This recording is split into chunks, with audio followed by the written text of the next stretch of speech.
Hey y'all, welcome back to the channel and thanks for being here. Today is a special one. This isn't just another episode. This is a major step forward for Wingz Alwayz. And if you've been following our journey, and I know that you have, you know that this brand is more than just a business. It's a mission, it's a movement, and it takes vision. But it also takes resources.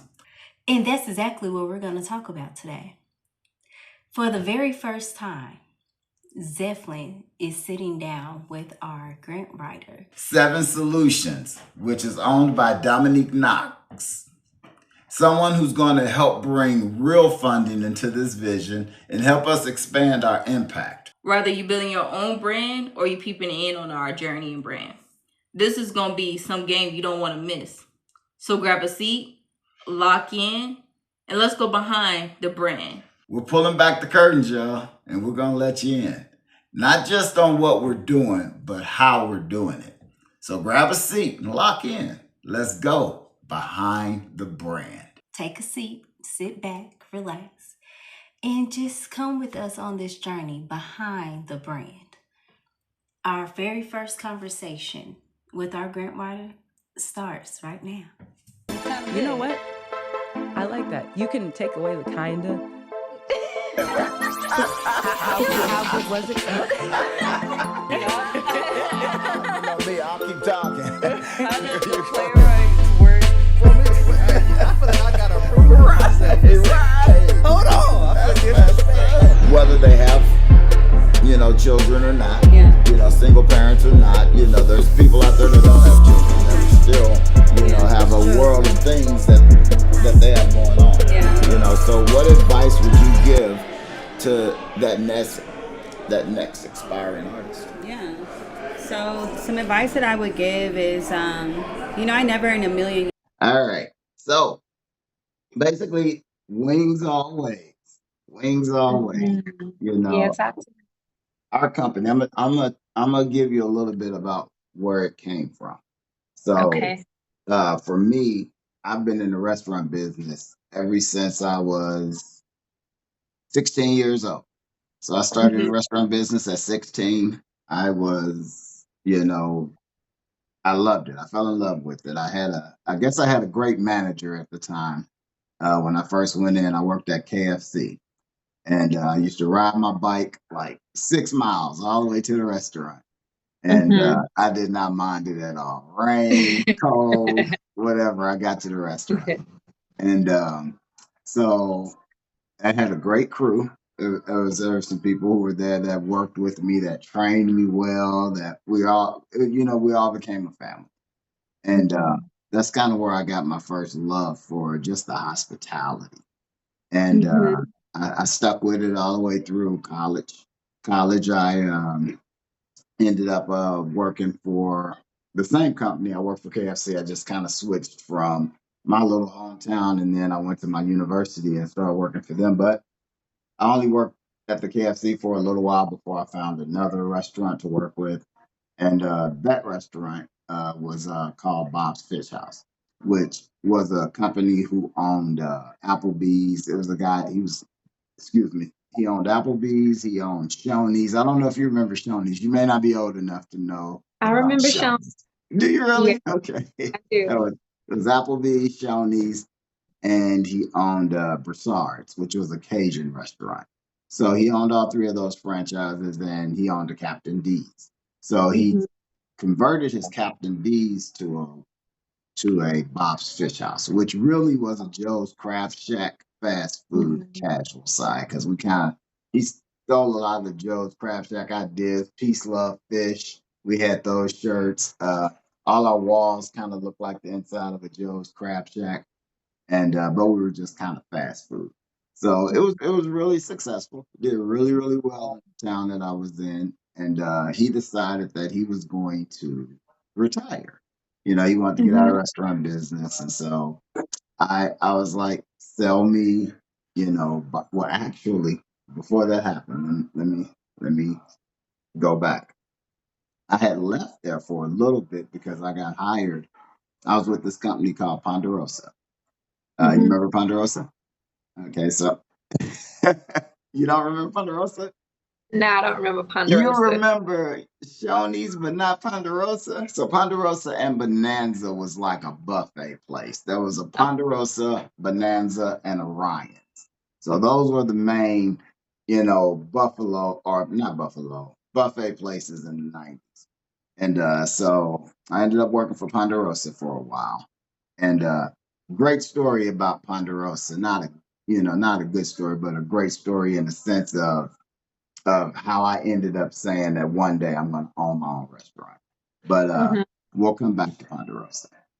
So Mhm. anyway, I ended up working at Ponderosa, met a manager at Sodexo. He had came in and I took great care of him. He came in, hired me out of Ponderosa on the spot, and sent me to uh, Spring Hill, Tennessee.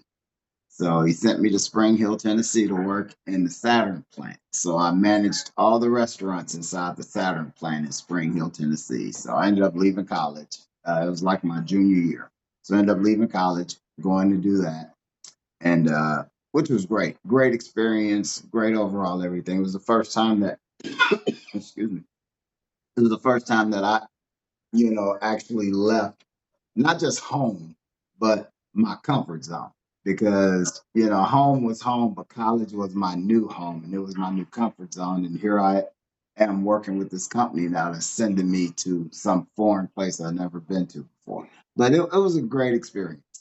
And so I ended up coming back, uh, leaving Sodexo, coming back to finish my senior year of college. And in the middle of finishing my senior year of college is when I, refound Bob's Fish House and started working for, that company again. And, Mhm. he was going into retirement, so he was going to close the Bob's Fish House. And I was like, no, don't close it out, sell it to me, And so he wasn't going to sell it to me for a while, but I stayed on him, I'm like, sell it to me. And he did. So eventually he sold it to me. And, excuse me, and we actually did really, really well. So I was the first little black-owned business in my little white town. We was a Mhm. college town, so it was a small. It was probably about 1,200 black people in my whole Wow. college, but we were all tight knit. Mhm. Sorority, fraternities. We all knew each other. We all supported each other. So it was a great experience. And I ended up Mhm. opening up a second restaurant, which was called Mardi Gras Cajun Cooking. Mhm. So me and my partner went down. We just on a whim. We went down to New Orleans and we just went in for 2 weeks. We got a hotel room and we just started talking to chefs down there. We just went to Wow. kitchens. People brought us in. They embraced us with open arms because we told them what we were doing, and they taught us how to, make a roux. They taught us about the recipe. They taught us about the culture. It was just a really neat experience, so that we could come back and open up, Bob's or Mardi Gras Cajun Cooking. So it was a very, very good experience. Wow. And what ended up happening after all of that was September 11th. Mhm. September 11th happened. Towers came down. I'll never forget where I was at, when that happened. And when the towers came down for us small businesses, that was a major deal. That was a big hit to us mom and pop shops, as we were called, because Mhm. we didn't have that corporate backing. We didn't have that 6, 7 restaurants to hold us strong because people literally stayed at home. Mhm. Excuse me. Drink some tea. I can tell I haven't been talking much. So people literally stayed at home. No one came out. No one Mhm. came out to shop. No one came out to, you know, buy things, go to restaurants. Everyone was afraid. It was the first time our country had really been attacked. And it was a scary thing for a lot of people. So that hurt a lot of businesses. So at that point, I decided to sell my restaurants. It was the best thing for me to do.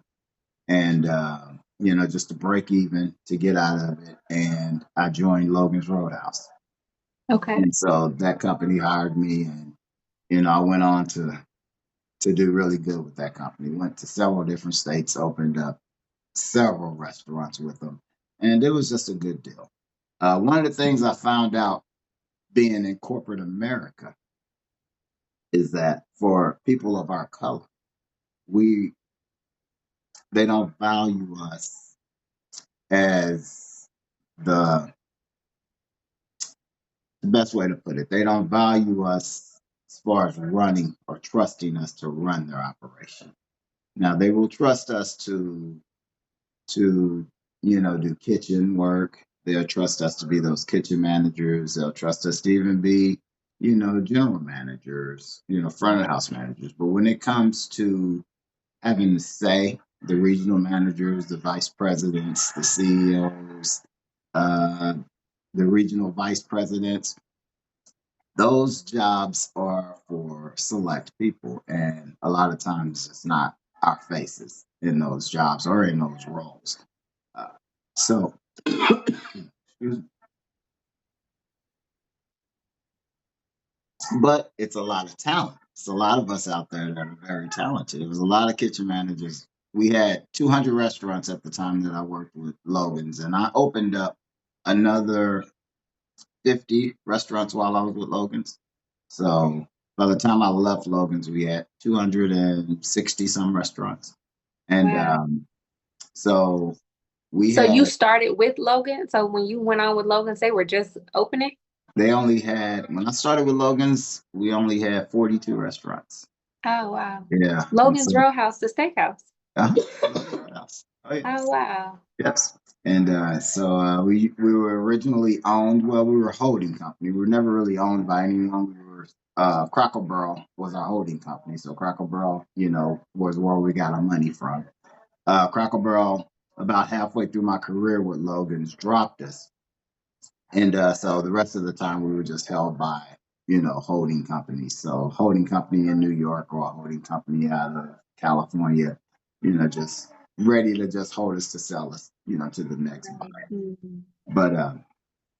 But they didn't believe in us as black men and women, to run these operations, to be the face of the operations, to say, hey, this is what we can do for this company. This is the next level we can take this company to. We were just good enough to be those kitchen managers and sometimes those general managers. We had 260 restaurants. We had 3 general managers, and we had maybe 60 black kitchen managers. So when you look at a company like that, and that hasn't changed much even today. When you look at a lot of those companies, um, they'll bring in a regional manager who's never had any experience and who's this white kid right out of school, or he knows somebody, or related to somebody, and they'll put him in high positions, and they'll fail. Of course, they'll replace them, but they'll leave their great managers in those lower level positions. And so for me, it was the whole time in the back of my mind, and it's time to change that. It's time to show that there can be a corporation and a company out there for us, that can really thrive, that can really, show just, how talented we are. And we are very talented. And we just have to have that, those companies that trust, Yeah. in us. And so I'm going to be one of those companies. So Yay. that's kind of where, my love for, or, my heart, for this restaurant and what I can do and what I can leave, my legacy on. And Wingz Alwayz is kind of the start of that legacy for me. I gained all the experience that I needed, to grow my restaurant career from, like I said, a young age up until now. And Yeah. it's time to give that experience back. And it's time to give a corporation back to, the world that is really for us and Yeah. about us and has Yeah. a story. And each owner will have a story. I want to know their story. It's just Yeah. it's important, to know who they are, what they did, where their passion is and where their art is. Because when someone has a story, it takes them a long way. It takes them, Absolutely. And everybody has a story. and Like if everybody has a yeah, story. and the Absolutely. story is the very thing that restores humanity, and the story is the very thing that just helps people to heal and to get to where it is where they need to be. Like this, the testimony, Mhm. the story, the testament is the testimony. So everybody got a story, and it everybody deserves to share that story as well. So I that resonates. I definitely know exactly how you feel Yeah, and where your heart space is at with that. yeah. So it's just time to get this thing going. And so, Yeah. but for what about you? What is your story for? How did you come to grant writing and come to where you are today? Yeah, that's a really good question. Um, so long story short, Hmm. so I got to where I am today. So when I was younger, so my passion for the youth was activated when I was young. I was 13 years old. And I went to the Amazon. I wrote a letter to the President of the United States because I've always loved nature. I've always been in tune with God's creation. I've always just been obsessed with the sun rising and setting, and like obsessed with like, how the birds, like there's nobody telling the birds what to do or where to go. They just are doing their thing. And so I've always been very obsessed with just like the autonomous, the nature. So anyway, when I was younger, I realized that like a lot of people be polluting, and a lot of people like leave their lights on and waste water. And I started to feel very sensitive about people not taking care of our planet. And so I wrote a letter to the President of the United States of America, letting the president know, like, we need to do something right now Hmm. about recycling, conservation, and we need to preserve nature. Like, what are we doing? And like my letter got to the president. And because my letter got there, like the local news outlets and stuff, they were like doing articles about me and like really hyping me up and like really pushing this narrative to like recycle. So because of that, an organization took me to the Amazon rainforest to get firsthand experience with indigenous people, to learn about naturopathic medicine, to like really see um, nature, firsthand. So being there, being exposed to that ignited something within me. And it's that very thing that reminded me, because we're born knowing who we are, we just have to remember. And so that very moment in time reminded me of like why I was created, why I'm here. Like I'm a freedom fighter, and I stand strong. I stand for what I believe in. So that was my first experience. So from 13, I've been a humanitarian. I've wanted people to understand like nature heals you, and God is real, and all of that. So and also like so fast forward, that was my journey, and then I graduated from high school, got a full track and field scholarship to the University of South Carolina, left college, and like started flying. I became a flight attendant. And during my travels, still like connecting with people, understanding people's stories, and like traveling the world, having friends everywhere, like really made me just really excited about experiences, and like really tapping into like people's why, because I got to meet people everywhere. And so I was a flight attendant, and then I ended up losing my job as a flight attendant because my travel,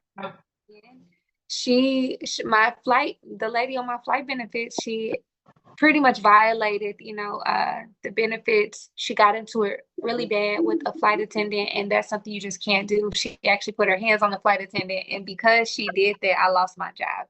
And Oh so wow. that's when the shift came. So that was in 2019, and that's when the major shift change came, because I was so good. Like I'm so great, volunteering, traveling, job is amazing. I thought I was going to retire from Delta. But when that happened, I didn't have a plan B. Right. And I lost my job, and I was like, Lord, what the hell? Like, I thought I was gonna be a 65-year-old flight attendant with her red lipsticks and her stilettos, like at the airport. Like I thought that me Right. flying to Paris to get my butter and my champagne. So And so they in do that too. 2015, I work with a lot of they them. do. They They do. do. And I Yeah. wanted that to be me. So anyway, the shift happened. The major shift came when I lost that job. And 6 months after I lost my job, I found out that I was expecting my first child.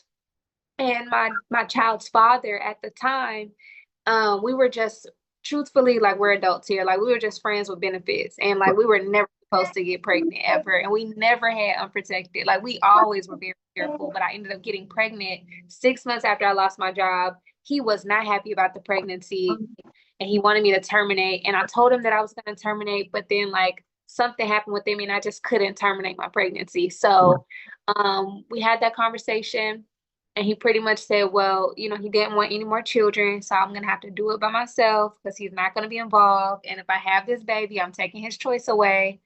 And so I had to figure out, like, what can I do as a single mom to make my life, and her life the best ever? Like, what can I do to be present and to, never miss anything? I don't want to miss any milestones. And then that's when I started my first business. Okay. And I just got an idea one day to start a business, teaching people financial literacy, because a lot of people don't know how to save money, how to read your credit report. Like, a lot of people don't even know how to leverage your credit to get funding. Like, people don't know these things. So I ended up I started as a freelancer, and then I incorporated a business teaching people how to do this. So I wrote a book, and I published my book, and my book did 6 figures. And that was enough cushion for me to decide to create freedom for me and my baby. And so me and my baby ended up moving to Costa Rica.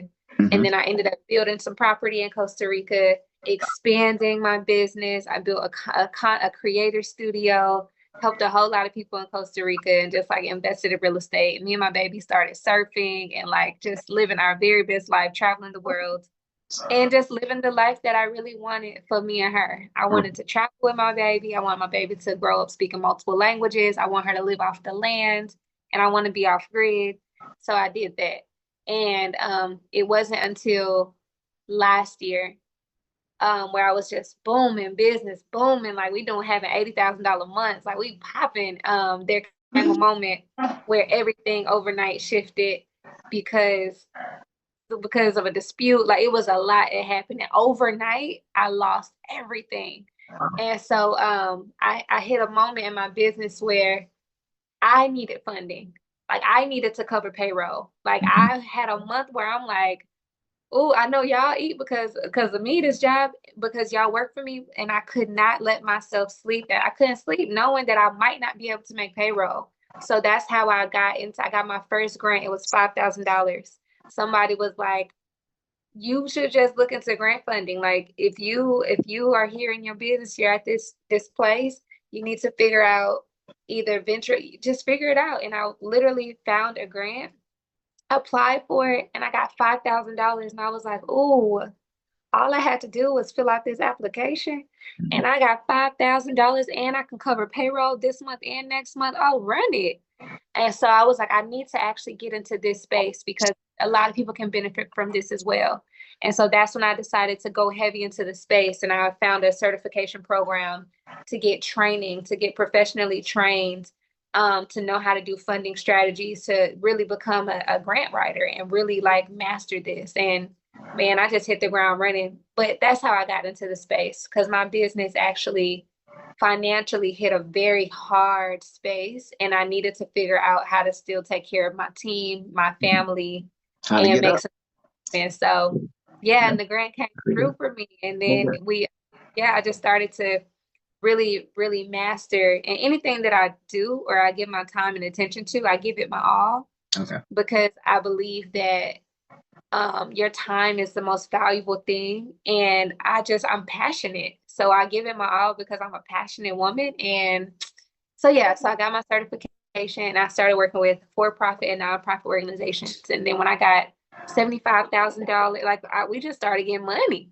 Right. I'm like, oh, okay, we about to do this for real, because seeing how a business how an entrepreneur, how someone with a vision, like seeing how much freedom and how much ammunition it gives you to know that your project is funded. Like you don't have to actually figure out where to get the money from. It's funded. Like knowing that you can just be in your creative bag and Yes. knowing that you just be in your passion and in your purpose and you know you got some funding. Like that's the type of piece I want every founder, Mhm. every CEO, like every business owner to have. I do not want anybody to be in a position where you want to make an impact, but you can't make an impact because you don't know how you're gonna get the funding or the money. So Right. I want to sit as the right hand and carry visions through grant funding. So that's how I got to where I am Awesome. today. Awesome. I Yeah, like that. it's a I lot. like that. And you're right. It's true. When I sold my businesses, had I really found a grant writer back then, it probably would have gotten me through, and I probably would have still owned them to this day, or owned more of them to this day. Yeah, And you're right. When you're looking for funding and you don't know where that funding is coming from, when you hit that bottom, it's that's a yeah, tough place to be. You have to really know how to get back up, and so that's awesome. yeah, Well, yeah. God so is good. so I know the structure is a little different, as you said, for profit and nonprofit. Um, Mhm, so as far as the program that we're going to be looking for, what I think we will need, uh, because we need so much funding, we're going to need the 6 month, program that you offer. So, mhm. anything less than that, I think is just kind of cutting us short. Um, Yeah, and I want to maximize, you know, the in any investment I make, because it's a big investment. We're a startup company, but I want to maximize our money, and I believe that that's the best at this point. That's the best for our money if we can turn your fee not only into the funding that we need, but right. it starts the business, and we can do this 100 times over. Then Mhm, it's worth all the money. It's worth mhm. any amount. Yeah, So, I agree. um, Mhm. but can you lay out a map for me? Because and this is just for the grant.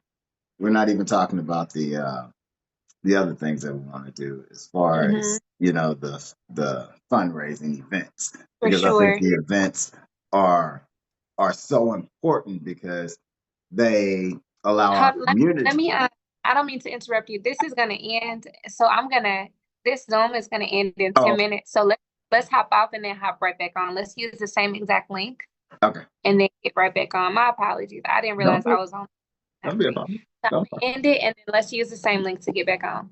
Okay, I'll use the same link. Listen, Okay. Okay, great. I'm gonna put my dad down, so I'll be back on in about 10 minutes. Does that Okay, sound okay? sounds good. All right. Yeah, that's good. All right. All right. I see. Okay. My apologies about that. Your daddy good? Oh, he's good. He is good. He's a big baby. He claimed he caught my cold, and now he just over exaggerate. That's all right. Oh. He's a Oh, big old baby. that's wonderful. Where's your mom? My mom passed. She Oh, passed okay. about now. She passed. She was young. She was 54, so it's been about 20 years now. Oh, wow. You Yeah, said 20 years? yeah, it's been Wow. 20 years. Doesn't seem She like it's was, that long. yeah. Yeah. Oh, well, my condolences. My apologies. No, no apologies needed. She was Mhm. wonderful. She did a great Oh, job. yeah. She did a great And job. your mom and dad were still married? They were not. My dad Oh, remarried, and he moved away, and my mom raised us. She raised six of us. So oh, yeah, all oh, by herself. Yeah. she raised all y'all by herself? Oh yes. Oh Oh, yes. So oh my I goodness. couldn't imagine how I have one that I raised, right now, and I can't imagine. My And girls you have come in the a son, summer. right? Yeah, I have a son. I have a 5-year-old. I have older daughters. They come in the summer, but just having my son every day, all day, I couldn't imagine that times six. Oh, no. Your oldest daughter, is that who I saw on the camera? No, no, that wasn't my oldest. No. Oh. Okay, so you were asking me to lay out the framework pretty much. Right. So, like I mentioned, so I'm very passionate about just projects and vision. And so yes, nonprofit, for profit, two totally different things. But also when it comes to grant funding, the biggest differentiation is a project or a program. Right. And so this is a project. And typically it's because there's a finish date, there's a series of events that happens, there's a start and a finish. And then sometimes a program is something that's ongoing. Right. And so with this, I would like to take both approaches. We'll develop some programs, but ultimately we'll focus on the project at hand, and we'll go after the funding needed to develop the project. But integrating different programs will be very helpful as well, because there are some local and corporate grants that want to fund, because what you mentioned to me before is hiring ex-convicts, like being able to offer job opportunities to people that have been ruled out by society, offering Absolutely. job opportunities for people that deserve a second chance. So that's a program, because now you are teaching them culinary skills, you're teaching them the restaurant business. You've been in this for over 2 decades, like you've been doing this since you were yay high. And so developing a program within this project to really allow people to even develop this as a skill. And it's pretty much hands-on training. So it can be I'm sharing this because my approach is going to be, it's going to be clear, and we'll meet bi-weekly, but I'll be giving you updates every single week. But the first phase is a funding strategy. So I know that you have your budget already written out, but the way that the funders score the funding strategy, it's a very particular framework, a very clear form. So I'll just take your budget, what you've already written out, and put it into the score chart to make sure that we are structuring the grant proposals in a way that makes us the obvious choice, and we are writing award-winning grants. And so pretty much the first phase would be conducting a full funding strategy, which it would be a heavy one because this is $1 million project.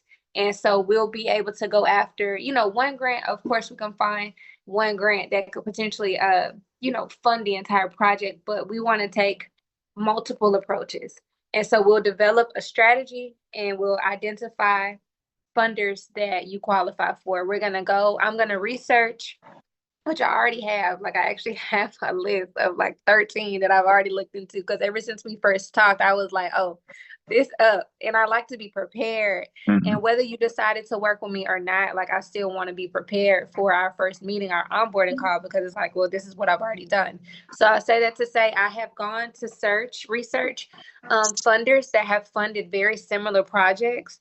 And I've gone to look at their budget for the rest of this year, and I've looked at their 990s for next year, and I'm already seeing like some really good opportunities that we can immediately go after. But something that's going to be important is that I am building these relationships with these funders, but I've already literally like made a list of, like, I got my eye on a couple of funders because I saw what they did last year and in 2016. Like, let me stay focused. But so the first phase will be really getting super clear on the funding strategy and the grant proposal 100%.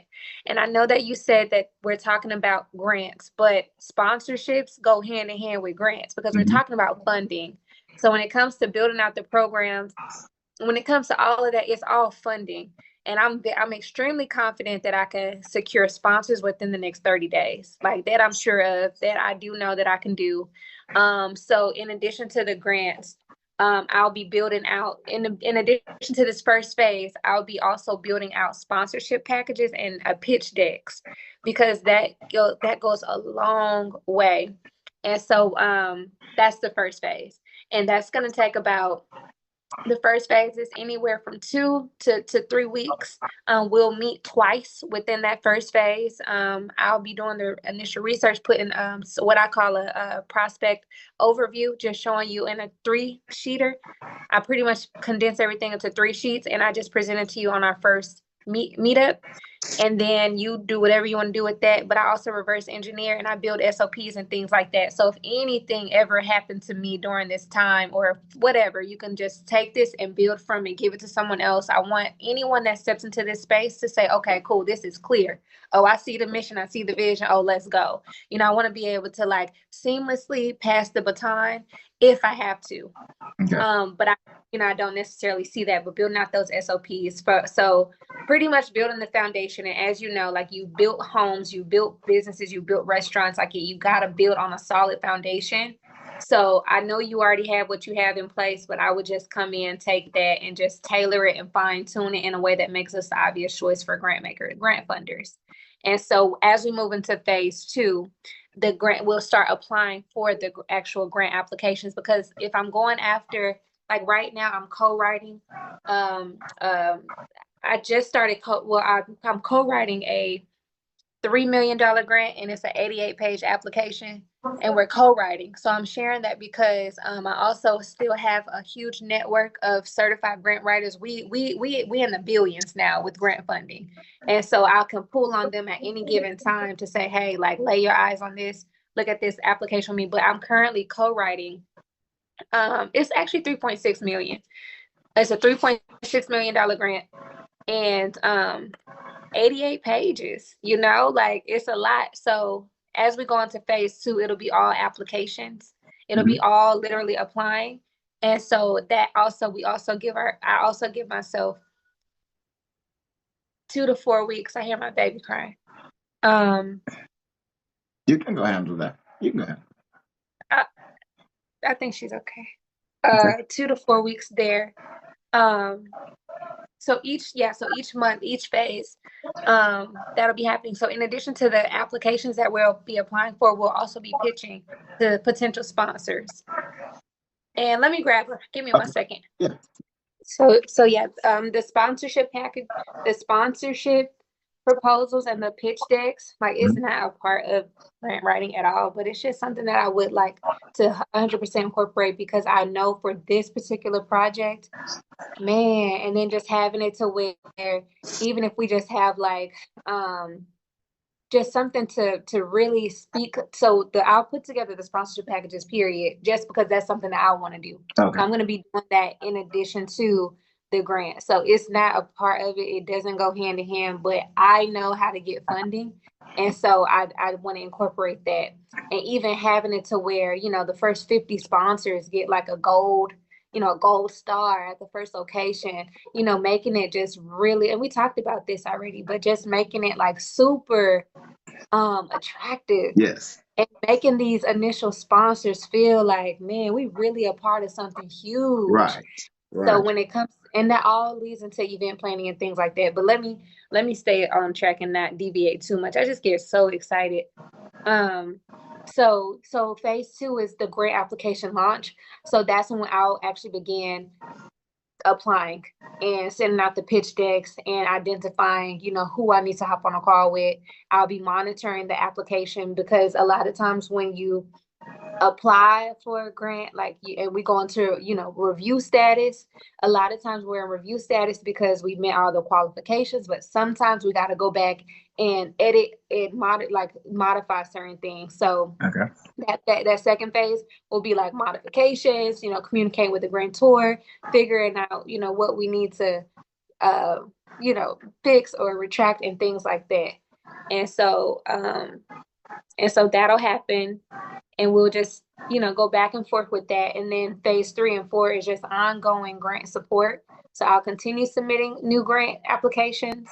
And whenever the deadlines are approaching, like you'll get a copy of the applications that were submitted. And you'll also get a copy of the Excel sheet that we're using to track the grants, and with the deadlines and the emails and things like that, so that everything is very clear and transparent. Even though you're not the one doing the applications, I want you to be a part of the experience. Okay. And I want you to whether you're interested or not, I would love for you to, just really be involved as much as possible with it, because I just want that language to also be second nature for you. Right. And again, like as you expand and there's other, locations that are opening, other teams being developed, it's not foreign to you. You can just know and see and just kind of, peep, what needs to happen, what doesn't need to happen.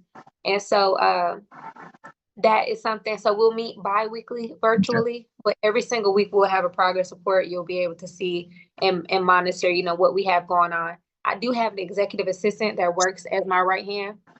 And so she does manage a lot of the grant applications that we do. So she will be present on these calls. Okay, good. And a lot of times she'll be, the one sending out the emails and things like that. Her name is Anna. So she is my literal right hand, but she's so fire with the grants and she's young. And that's another thing. Well, again, let me just stay focused, just really empowering the youth Right. and equipping them with the skills to like be on a big one. I want the youth to be able to walk into a room, like you said earlier, and because this is for us. Yes. And so we can get our young Black men, up on game and like really build confidence in our young Black men. So when they walk into these conferences, when they walk into these meetings, when they walk onto the, looking at floor plans for their next location, they know what they're talking They know about. what they're talking about. Or Absolutely. when they got to do the inspections, like they know you're not about to play them. So like that's what I see also in the development of this location of this literal, like this establishment is way bigger than just, and it's a place of empowerment, it's a place of transformation, it's a place of just the youth coming to be able to literally get access to their future. Yes. So like when we're writing these grants, when we're taking these different approaches, we have got to incorporate how this is going to impact our youth, how it's going to impact our community. So you'll see a pivot in some of the language, but the language will always be universal. Perfect. So yeah. And so there's it's just research. It's a lot of research. It's a lot of history. It's a lot of going to see what other people funded and what did those people say in their applications that got them the funding. Right. Like the UNCF organization, they got 17 million, for scholarships for young Black men to go to school. You don't think I went to go see what they put on the application to see like what? How did that? So there's just it's a lot of that researching, and that's what goes into it. So as you already know, my 6-month retainer is $7,500. It's a monthly $1,250, and that covers like my time and my assistant's time, but also the systems and the databases that we use. Because for me to access the 990, like that is a fee that I have to pay every single month, and it's steep. And so it just covers like everything that we also access. So it's all of the the tools and the resources, and I can send a breakdown of that as well. Okay. But yeah, pretty much it. And at the end of our time together, I know we're gonna get sponsorships. I know that for a fact. I know we're gonna get some grant funding. I know that for a fact. I can guarantee. Well, I'm not gonna say I guarantee anything, but we're gonna get some money. Okay. Period. Okay. And so the next best step is us getting on an official call, or actually you just sending me over the funding, the budget breakdown, which you already have. I need to see that. Okay. I need to see, I know it's $1 million project, but I don't know what all, goes into that. So I need to see that first. And then from there, we would reverse engineer and do exactly everything, every single day, do exactly what needs to be done to get the funding that we need. But like I said, the event, or like you said, like the events and stuff, I know that'll come later, but I'm not opposed to like really making sure that we're looking at Q1 and Q2, looking at 2026 to also get these things on the calendar. It's never too soon. And so, yes, this is a commitment for me to like literally write these grants and do the strategies. But because I believe so much in this, I'm so cool with us even having a day once a month where we talk about upcoming events, because that needs to happen. Right. And I don't know if you already have an event coordinating team, and I do know not. that you might maybe you compartmentalize things like that. But if possible, I think it's just necessary.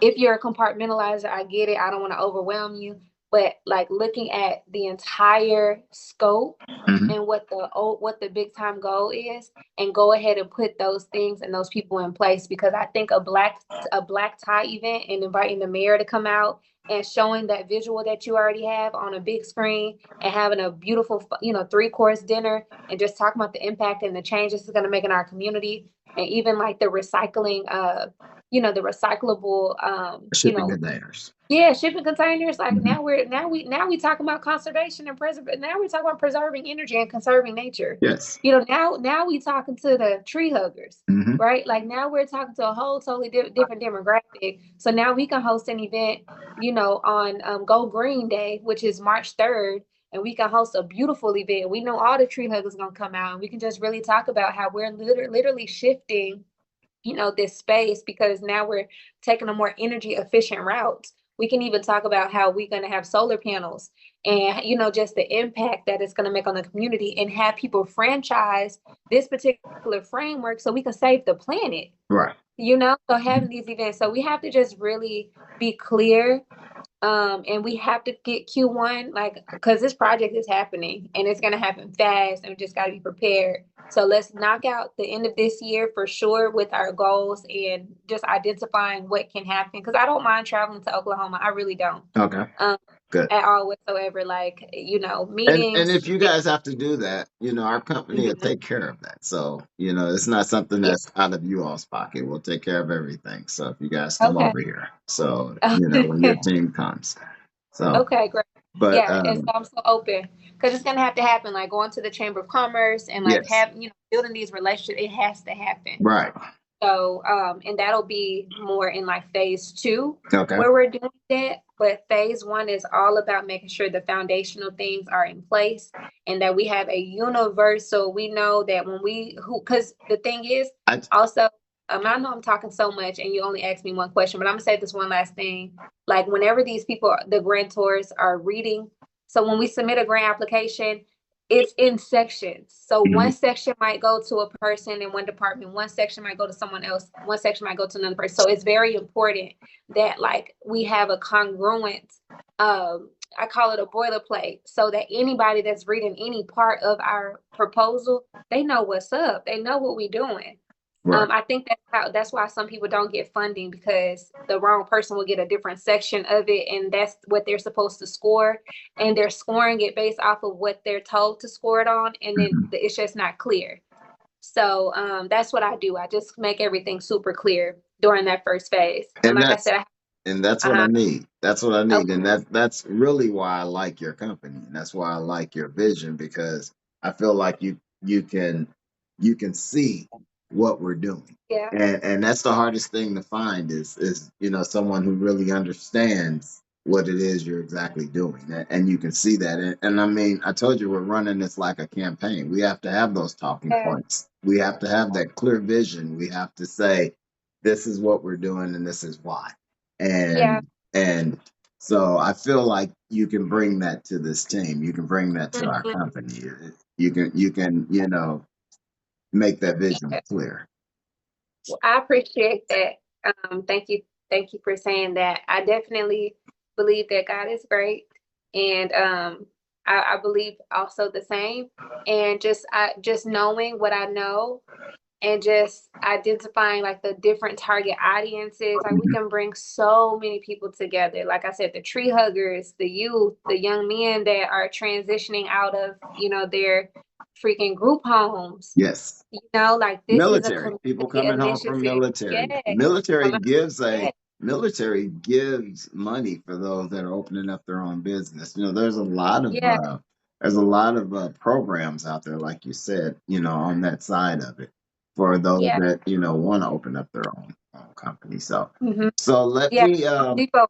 Actually, the Home Depot Foundation. I was looking at something when I was looking into the containers, and the Home Depot Foundation is giving 50 grand right now. I think I shared it with you already. I'm pretty sure I did. think you mentioned it. Yeah, I think you mentioned it.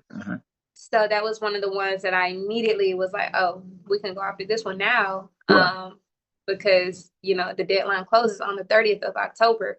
And so with that being said, the sooner the deadline closes, the sooner the award. Right. So so anyway, I hope that I was clear and I didn't talk all over the place, but that's pretty much the picture. It'll be broken down into phases. Okay. And phase 1 is exactly what I just explained. We won't do any applications until we have a super clear foundational framework, and we can actually identify our different target audiences and identify, the different approaches that we can take as far as conservation, I think I was just saying, I already had put together a document of some deadlines that we're approaching. Okay. That I feel like we would qualify for being for profit, for profit. So yeah, but I was asking you, did you have any more questions for me? I don't have any more questions. I know what I need to get to you next. So next I need to get you our budget and, kind of draw that out for you. And basically it's our build budget. Because what we're getting the money for is just for our first build. So our ground build. Okay. which is going to include the containers. It's going to include the interior build, the exterior build, the grounds, and the kitchens. So I'll get that to you. I'm excited. Yeah, I'm it's excited, gonna be man. awesome. I'm excited. Yeah, Good. like real. I didn't mean to cut you off. I'm just really excited. No, not Oh, at all. Not at all. yeah. So, and And I don't think I have, because you asked, one of the questions I was going to ask is, did you do the submitting or did I submit it? But you answered that question and, letting me know that you do the submitting and then you'll do the backup. But, there's a lot of grant writers out there that just do the paperwork and then they hand it to you at the end. So, yeah, yeah. I do like one of my services that is what it is. I do everything and I hand it over. uh-huh. But the 7,500, the 6 month, I submit the applications. Okay, great. Great. Mhm. Well, dang. Well, all right. Trying to Yeah. think what else. And if you have somebody on your team, or I don't know your dynamic, but if you have someone that you want to just train to do in-house, they can work with me as well. I don't Right. know if you I mean, I can definitely like work I with do. you for 10 years. I have someone Okay. in mind, but I'm hands on too. So I'm gonna want to know, Okay. everything, and you'll see that I'm hands on. I want to know Okay, everything, great. because from opening up this first one, and that's what I did with Logan's. I went and I opened them up from ground. I worked with the construction contractors. We hired all the GMs, and we went from dirt to a restaurant. So I want to know everything. And Okay. because when we go from this one to the next one, we learn from each build and we learn from each restaurant opening, what we can do better, Yeah. what worked, what didn't work, what's efficient, what's not. So that's why I like being hands on. And eventually I want to turn that over to someone else.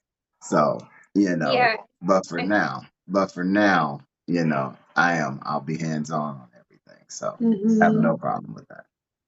Cool. Okay, good. I like that. And I really always recommend that that's what that is. Because I like transparency and I like for people to be in the loop. I Mhm. don't even want you to be like, oh, what you do this week? Like I never want that. And that's why, we have Notion and things like that. Like we use a CRM system where you can just log in and see what grants were submitted. You don't even have to talk to me really. You can just open it and see. Uh-huh. Then, if you did have questions, of course, I'm available, and we always have our biweekly meetings. But yeah, that's pretty much it. Everything is going to be very clear. Okay. So if you are ready to take the next best step, I can send you over an official contract that outlines the phases and outlines the deliverables. It also outlines just like even our policies and things of that nature. And if you, like I said, are ready to take the next best step, you can just sign it, submit your payment with that, and then we can get started. We can get started like Friday. Okay. This I Friday? mean, yeah, depend on how soon you want to get Okay. started. Yeah. So the next, yeah, it's up to you. You let me know, but I can definitely do onboarding as early as Friday. Okay. And then I'll have to look at the schedule for next week to see what days we could do unofficial onboarding for next week. But maybe next month. I don't So know when you want to so start I it. can be honest with you. Uh-huh. Fridays, Saturdays, Sundays are always hard for me. Okay. So any meetings or anything that we'll do will probably be scheduled on Mondays, Tuesdays, or Wednesdays, Okay. or Thursdays. I'm always free Thursdays. Monday, Tuesday, Wednesdays, Thursdays mornings. Hmm. Fridays they're a little tough because that's when I kind of do I call it my insurance job. It's my overnight job for now, until I Gotcha. can let that thing go. But Yeah, but I have to keep the lights on until then, and I get it so those would be better meet days if we can make those work. for And sure. trying to think what else. And I am pretty much 100% ready. But I will text you and let you know exactly what's going to be our start date. So, that way Okay. you can submit everything to us so we can get your first payment in and we can get the ball rolling. I have to get you a budget. So give me at least a day or two. Well, through this weekend, I'll have that You don't. prepared. Huh? I have You it. don't. I already have it. I just don't have it. I don't have it finalized. Okay. What I Okay. want to send over to you. I have it. But Okay. I'm going to finalize it. And Okay. and then I'll send that over to you. I'm trying to All think what right. else. I don't think I have any more questions. I think you covered everything. You know what? I like that. You can take away the kinda. How good was it? You know me, I'll keep talking. How does the playwright work? For me, I feel like I gotta prove myself. Hey, hold on, I feel disrespect. Whether they have, children or not, Yeah. Single parents or not, there's people out there that don't have children that still, have a world of things that they have going on. Yeah. So what advice would you give to that next aspiring artist? Yeah. So some advice that I would give is, I never in a million years would have thought